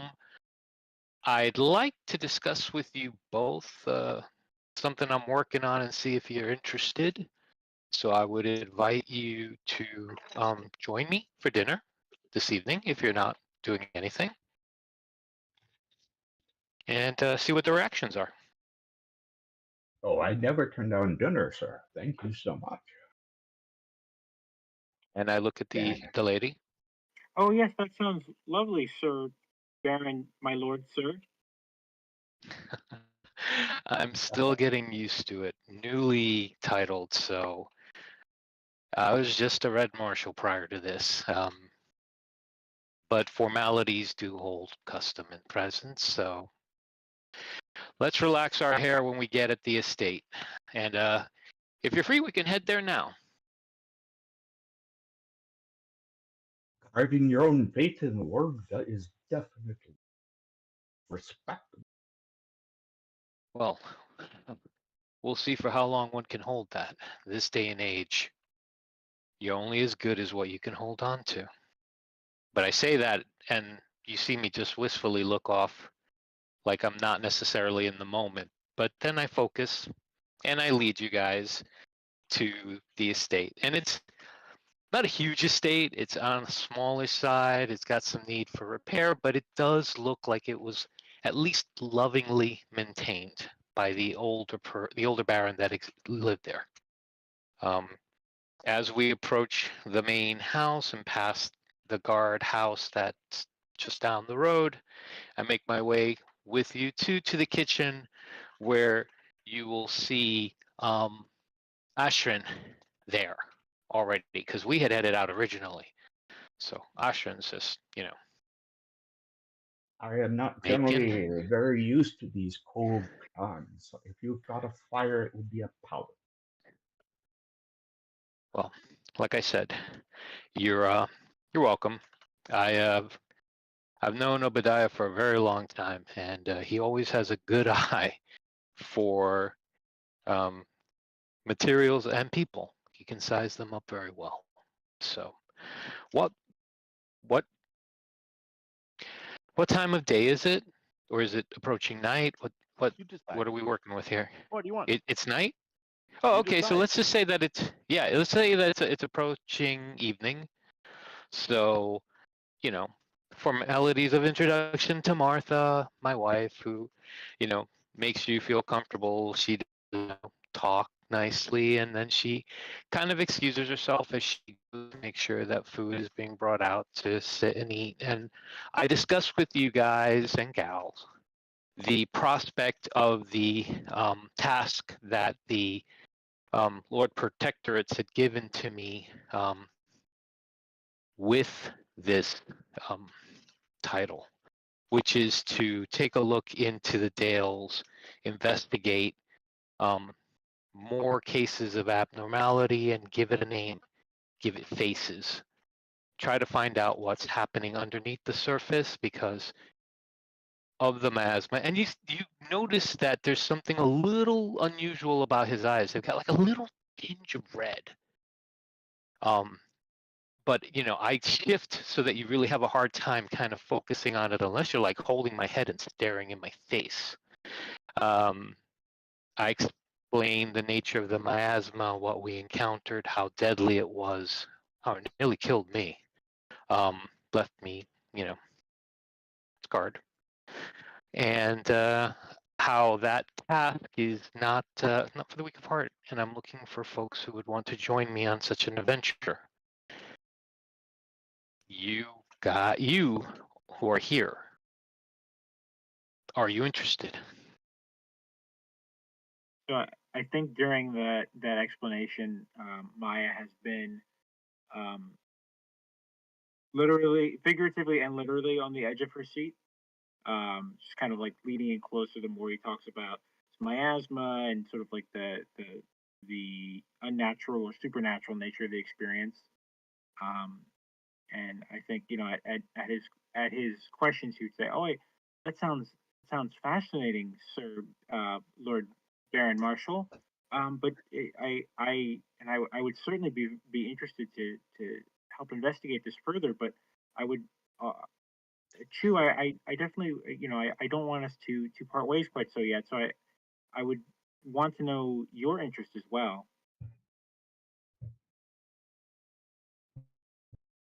My interest in what I've been ordered to do. No, she's asking Chewbacca if he's. Oh, If okay. he's Sorry about yeah. that. I thought it was right Yeah, around. I'm she like, doesn't. I've been ordered. Yeah, I've been ordered. I don't no, have much of a choice here, guys. she's interested, but she would like to hopefully she's hoping that Chewbacca would like to stay on as well, so they don't split ways right after meeting. Well, of course, I don't want to go to that. Tell me about this miasma. Well, this is the moment in which I regale you with the stories of my prior teammates and the brave things they accomplished. Now they went on their separate ways after the fact. And that we never really got down to the true cause and how deadly it is. Because I don't really sugarcoat about how dangerous it was, how close I came to death. And if that's in the Dales, if it's festering, I'm pretty sure it's not an isolated incident. As a matter of fact, I believe that ghost in that cavern that I mentioned to you had mentioned that it's not an isolated incident. It's just this location. It behooves us to look into that and what else is out there. What else is out there we don't know about? Something tells me times are going to change. It'd be great if we were in the forefront of something before it happened, or at least had an inkling. Well, this sounds right up my alley. Well, again, it's not as if I'm expecting massive compensations for you. I don't necessarily have massive compensations myself. But what we find in adventuring as adventurers obviously would be doled out evenly as an adventuring party with equal say and hopefully profit, because you don't march on an empty stomach. What do you say? Generally, Are you guys up for it? And lady? Oh, certainly. I really don't enjoy an empty stomach. And I have had many times not been paid or been underpaid So or betrayed. Obadiah had mentioned about your skills levels and how refined you are in your professions. How did you get there? I'm just an old war hand who was a red marshal. My background's pretty clear from, the capital training, but how did you guys get to where you're at? Well, my father. Oh, go ahead. Uh, my father had initiated me in my trade as a tracker and survivalist, but I had sort of ventured out from my home and picked up the trade as best I could from others, and sort of tried to make my way. And so it's been a bit of here and there, and along the way I've also developed my skill with the bow, and that's helped me make my way across much of the Dales bit by bit.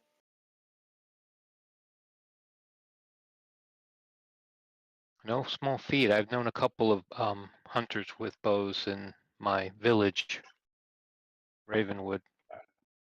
I will Rivendell. attest to Um, her skill. I was actually quite amazed.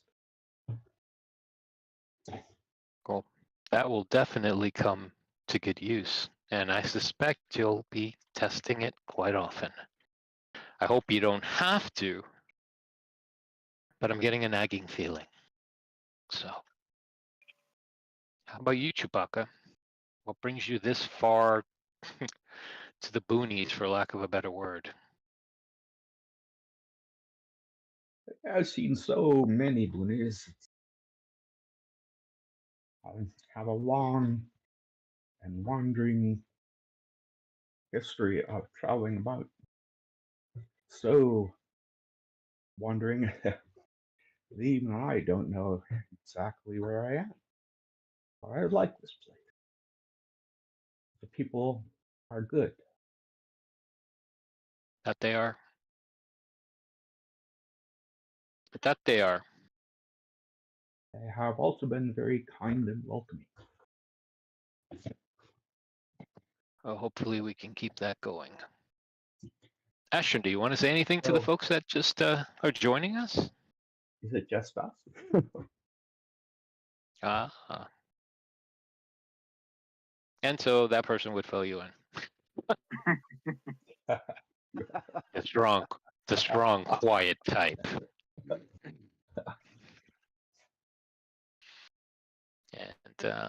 And we break bread and we have drinks and start to discuss our plans for the coming week and where we're going to head out. So I think How far we is can. this place? Well, I can let you know where we went down south in the Dales, where we ran into the miasma, where we left off. And usually, go to where it began and go out from there. As I had mentioned, there was someone called Sarabum, and there was something unusual about her. She was not all together like we. And I would actually say at that point, looking at Maya, does Maya let her ears be evident, or are they hidden by hair? Or That I'm sorry. That's just a quirk of the artwork. She has normal ears. I oh, okay. Yeah, I kind of it's art a friend did for me and kind of cross wires there, but I really like it, so I'm still using it. But No, that's okay. No, because I was gonna yeah, say that if you had pointy ears, I'd be like, you look a little like that. But no, I would just say that she was different. I can't really find the words for it. Otherworldly. Um, she may hold the key to some things. We may need to find her. she won't be joining us on the quest. She comes and goes. At least she did when we were with her in her presence. And again, she never looked like a person that you could wrangle into something that didn't want to be where they didn't want to be.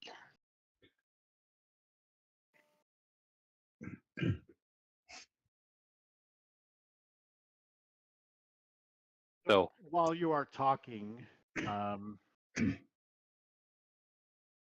the seneschal walks in. He is your steward, and his name is Garrick. And so we'll just toss a token out for you to see. He walks in and he says, "Oh, my lord, see you have guests. Well, shall we bring some drinks for everyone?" that is a splendid idea. And being the hour that it is, will they be staying the night? I believe that would be prudent. Very well. Good to have you here at the estate. Thank you all for coming. I'll make sure B sets aside some rooms for you and make sure they are stately as expected. Gentlemen, we'll be back in a moment. and lady, will be back with some drinks for you. What will the lady be drinking? Oh, just any if you have any mead, that would be lovely. Oh, mead. He raises an eyebrow, just one, and he says, I see. Very well. Well, we do have some lovely mead. I'm sure you'll like it just fine. Honey wine for the lady, and for you, sir. I have a long history with mead. I am looking forward to see how you make it. Ah, all right. Mead for the lot. And you, my lord, will you have your usual? My usual will be fine. All right, Thank you, very friend. good. A tankard of water for you. Indeed. I'll be right back. A martini, shaken, not stirred. Right. All right. So he heads off. Very good. All right. So he will see to it. You hear him clapping as he leaves the room. And he goes, B, we have 3 rooms for tonight. We're assuming Ashern is there as well, and mead for everyone. And so B will head off to prepare the rooms, etc. They're probably Ashern's probably stayed there one night already as you've come back from wherever you met her, or maybe just in town. And so you begin to go ahead and finish. Someone else comes in. This would be probably, let's see. Emma will come in and stoke the fire and make sure that that more wood is on the fire. This is one of the maid servants. And of course, she doesn't often do fireplaces or whatnot. That would be some of the others in the area, in the home, like maybe the groundskeeper would bring some wood in. That's Hugh Bramble. He's the head groundskeeper, and but Emma, you know about her in the short time you've been here in this manner that she is very diligent at her work and very eager to prove her worth. So she's obviously going the extra mile and probably has some curiosity about your guests as well. Give her excuse to be in there. So she quickly gets to work on making sure the fire has fresh logs on it and is well stoked, and then she heads back out of the room. Thank you, Emma. Yes, my lord. And she does a little curtsy thing and then heads out of the main room where you're at, in the sitting room. Eat. I mean, Eat such up as it and is, drink. it also doubles as some other room. That it's not just this. You don't have a room for every purpose, unfortunately.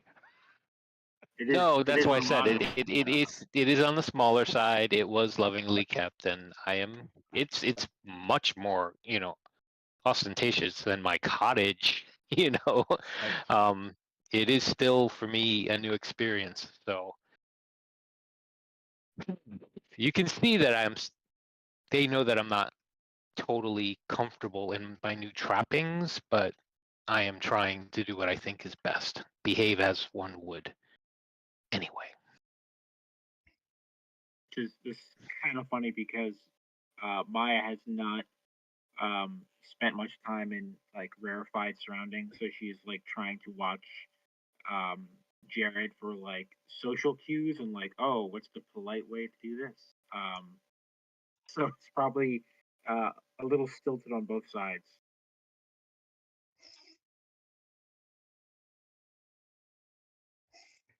But we can discuss things after dinner. The fire's nice. Warm your bones. You may have noticed that I'm close to the fire as often as I can be. Yeah. Avail yourself. Make yourself comfortable. And again, once we've had our fill of drink and eating and it gets into the later hours, we can either adjourn or I suspect this place has a parlor or something. I'm still getting used to all the rooms. You're in it. You just need to. That's fine.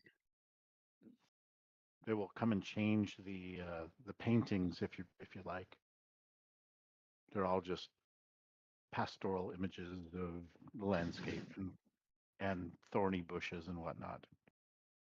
That's fine.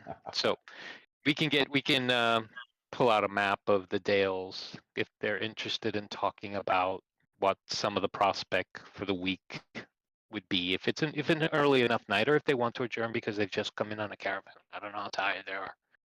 I leave it to the group. We can pick up on a map talking next session, or we can talk a little more right now. I wouldn't mind if we held off on like specific planning next step until we had the full party. Not necessarily just to cut off the session right now, but I think maybe anything like where are they headed next might That's best actually very sound, and I was hoping you'd say that. So I personally am fascinated to learn where you think you might be headed next. Oh, okay. I am too. Like, where would that be? But no, I think this gelled nicely.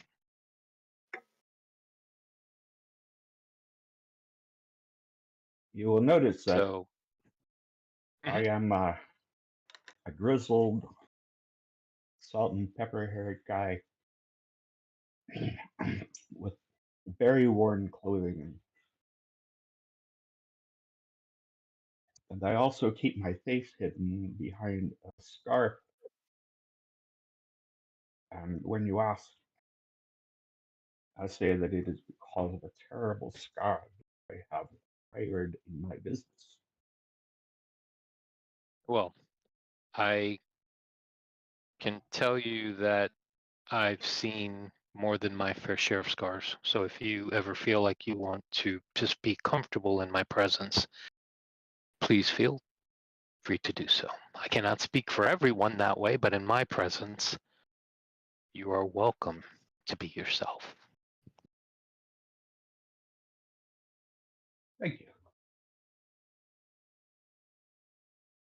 And I'll join you by the fire, because I don't know. We're approaching that balmy season. The snow might be coming. Are we approaching winter? Are we The in? cold months are coming, sure.